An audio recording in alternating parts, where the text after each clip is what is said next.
Hey guys, Enrique here from Logitech, and I am here back today with another keyboard review. Today we have the Logitech G710 Plus mechanical gaming keyboard.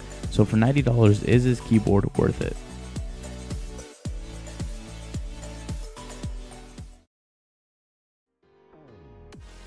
So taking a look at the packaging of the G710, you can see that it's very nicely packaged, with Logitech taking a similar approach as they do with the rest of their gaming peripherals in their lineup. So going inside the box is where you're going to be greeted with another box where your keyboard is packaged in. The keyboard itself is wrapped around in some plastic wrap, and just under your keyboard is where you're going to find some instructions and a quick start guide to get you started with your keyboard.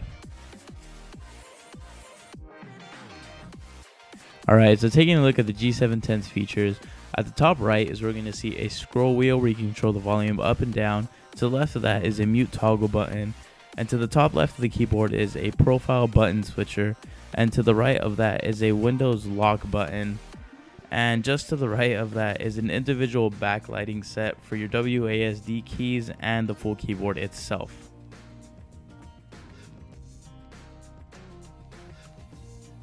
The Logitech G710 does have a set of G keys to the left hand side, which you can program in the Logitech gaming software.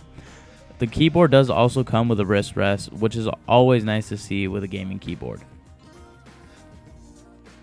Alright, so here we're going to take a look at the individually backlit keys and the Cherry MX Brown switches, which make for a quiet typing experience with this keyboard.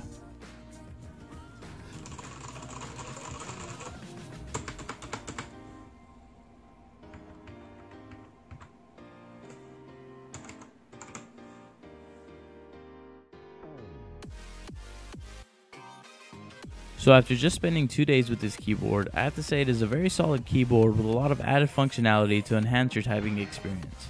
So for the $90 price tag, I would say this is definitely worth it. But I want to know what you guys think, so drop a comment down below. And don't forget to like the video if you enjoyed this type of content and subscribe for more. I'll see you guys in the next one.